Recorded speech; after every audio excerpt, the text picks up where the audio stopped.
Pasar saham rebound, modal asing masuk, rupiah menguat.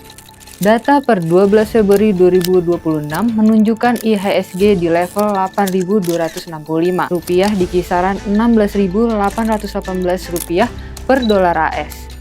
Di permukaan, semuanya terlihat seperti kemenangan. Pasar seperti baru menelan pil energi. Optimisme meningkat, narasi positif bertebaran. Tapi pertanyaannya, apakah ini benar-benar tanda pasar sehat atau hanya euforia sesaat? Karena di balik grafik yang naik, masih ada persoalan lama yang belum selesai. Dominasi saham-saham konglomerat yang sangat kuat. Hari ini kita akan membahas satu pertanyaan penting. Apakah reformasi pasar saham benar-benar bisa menghentikan praktik goreng saham? Atau justru hanya mempercantik wajah lama pasar modal kita?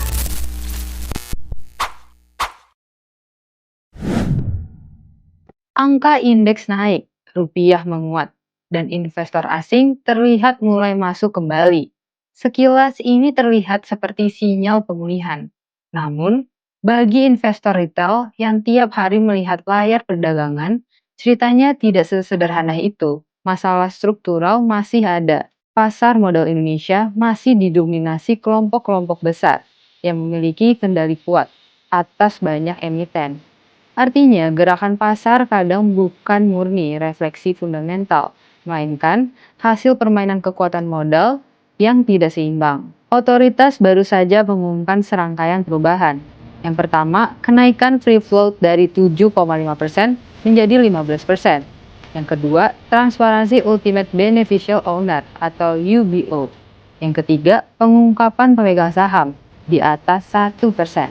Yang keempat, limit investasi dana pensiun dan asuransi di saham LQ45 naik dari 8% menjadi 20%. Secara teori ini terdengar progresif. Tujuannya jelas, meningkatkan likuiditas dan tata kelola. Tapi, apakah efeknya otomatis positif? Kenaikan free float terdengar seperti kabar baik. Lebih banyak saham beredar, likuiditas meningkat, pasar lebih aktif.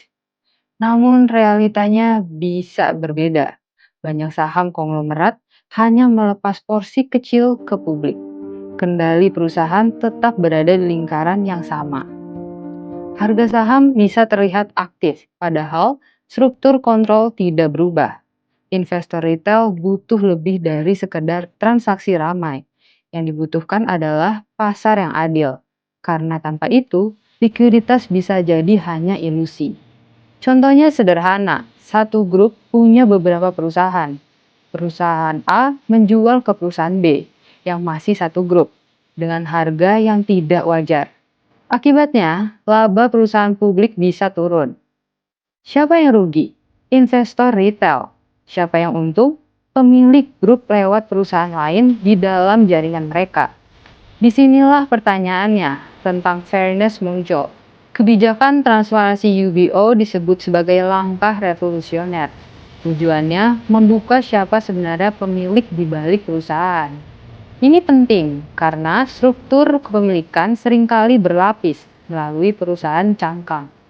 Namun tantangannya bukan di aturan, masalahnya ada di eksekusi. Apakah data itu benar-benar dibuka ke publik? Apakah penegakan hukumnya tegas?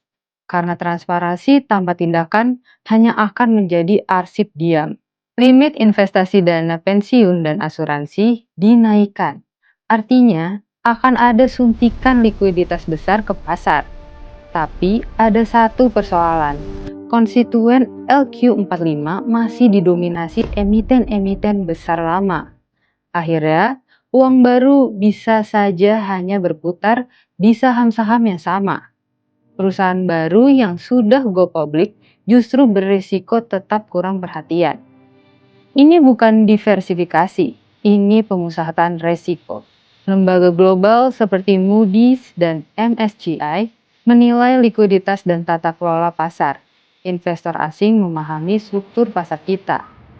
Mereka bisa masuk ke saham besar, menikmati dividen, kemudian keluar saat gejolak datang. Lalu siapa yang sering tertinggal di puncak harga? Investor retail. Jadi, kenaikan free float saja belum tentu membuat investor asing datang berbondong-bondong. Mereka melihat kualitas tata kelola, bukan sekedar angka kosmetik. Ada beberapa hal penting yang dibutuhkan agar reformasi tidak sekedar slogan. Pertama, penegakan aturan harus konsisten. Pasar modal kita tidak kekurangan regulasi. Yang kurang adalah eksekusi. Yang kedua, perlindungan investor retail harus nyata. Pengaduan harus cepat ditindak. Akses informasi harus setara. Yang ketiga, demutualisasi BI perlu dipercepat. Tujuannya jelas, memisahkan kepentingan bisnis dan fungsi pengawasan. Yang keempat, edukasi investor retail harus diperkuat. Investor yang paham laporan keuangan adalah benteng terbaik melawan manipulasi. Pasar saham yang sehat bukan hanya soal indeks naik, bukan hanya soal modal asing masuk, tetapi soal keadilan, transparansi, dan rasa aman bagi semua pelaku pasar. Reformasi pasar saham harus menjadi obat nyata untuk praktik goreng saham, bukan sekedar kosmetik agar terlihat modern, karena pasar yang dipercaya selalu lebih kuat daripada pasar yang sekedar ramai. Kalau menurut kamu reformasi pasar saham ini sudah cukup atau masih setengah jalan? Tulis pendapat kamu di kolom komentar, like dan share video ini, dan jangan lupa follow Infobank Official agar makin melek ekonomi dan keuangan.